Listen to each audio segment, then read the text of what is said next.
Halo teman-teman, assalamualaikum warahmatullahi wabarakatuh. Di video kali ini kita akan membahas tentang cara dalam menentukan material pasir yang layak ya. Nah, setelah kemarin saya upload di video short tentang pasir ya, jadi lumayan tanggapannya ya. Nah, sebelum lanjut ke videonya jangan bantu tekan like, kemudian subscribe, kemudian di share teman-teman supaya konten-konten seperti ini bermanfaat buat teman-teman sekalian ya. Nah, dalam menentukan pasir ya yang layak itu ada beberapa cara ya teman-teman ya. Dan yang paling sering digunakan adalah menggunakan metode analisis STM C33 ya. Jadi metode ini menggunakan penelitian pada laboratorium terkait dengan material yang akan kita gunakan. Nah, di sini teman-teman secara kasat mata ya sebenarnya kita sudah dapat menentukan apakah material ini layak digunakan atau tidak, khususnya pada daerah-daerah yang memang tidak terjangkau hal-hal yang seperti tadi teman-teman. Nah, material ini biasanya itu kita gunakan pada penggunaan rumah sederhana ya. Jadi rumah sederhana yang tidak bertingkat ya teman-teman. Jadi jangan disamakan nanti, wah bang videonya ini bahas tentang agregat ya atau bahan pembuat beton namun tidak sesuai dengan uji laboratorium.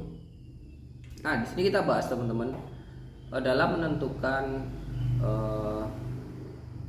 agregat ya. Yang pertama adalah menentukan kadar lumpur ya.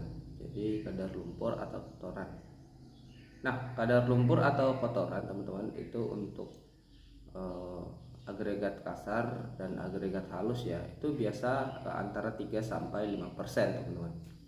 Ini yang paling penting ya. Karena dari pengalaman saya kemarin teman-teman ya. Jadi membuat slop ya, karena posisinya sebagai penyedia jasa untuk rumahnya ya teman-teman ya. Jadi dia menentukan bahwa pasir ini yang saya akan gunakan. Nah, setelah dia membeli pasir teman-teman ya, jadi sudah kita sarankan bahwa Bu, pasir ini tidak layak digunakan. Karena apa? Nanti bisa merusak kualitas dari beton dalam pembuatan campuran pada slop teman-teman. Nah, idealnya memang penggunaan agregat kasar dan agregat halus itu diatur ya. Jadi sekian persen agregat kasar, sekian persen agregat halus apabila ingin sesuai dengan menggunakan uji lab. Namun bisa kita pastikan teman-teman ya, kadar lumpur tadi itu atau kotoran ya, itu antara 3 sampai 5%. Nah, secara kasat mata untuk pasir yang mengandung banyak lumpur ini bisa dijelaskan di video ini ya teman-teman ya. Jadi video ini. Nah, bisa kalian lihat di video ini pasir dan pasir yang satunya ya, ciri-cirinya adalah dia tidak jatuh ketika kering ya. Pada saat posisi kering biasanya pasir itu rontok teman-teman. Jadi tidak apa istilahnya seperti tanah liat ya, dia melekat. Nah, bang gimana dengan abu batu? Ini posisinya beda ya, abu batu dengan pasir ya. Pasir itu harusnya dia dalam keadaan terhambur ketika terkena dari campuran posisi kering ya teman-teman ya. Nah,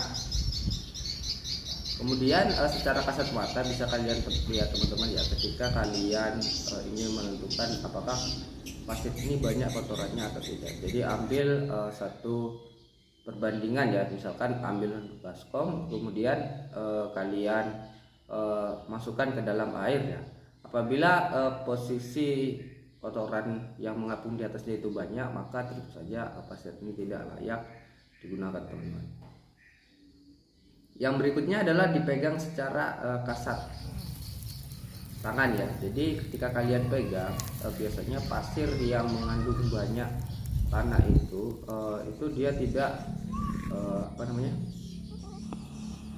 tidak berbunyi ya ketika saling bergesekan. Jadi dipegang seperti ini itu tidak menimbulkan suara ya. Jadi kalau pasir yang bersih bisa kalian lihat setelah kalian cuci nanti, bandingkan dengan pasir yang terkontaminasi oleh kotoran teman-teman. Nah oke teman-teman, mungkin itu saja persyaratan dalam menentukan pasir yang layak ya, atau material yang layak pada pembuatan beton, karena material ini sangat menentukan sekali ya teman-teman ya. Jadi memang harus terpenuhi seminimal mungkin dari peraturan tadi, bahwa 3-5%. 3% itu untuk peraturan daerah terabrasi ya. Kemudian beton non abrasi itu 5%. Oke, mungkin itu saja untuk video kali ini. Sekian, assalamualaikum warahmatullahi wabarakatuh.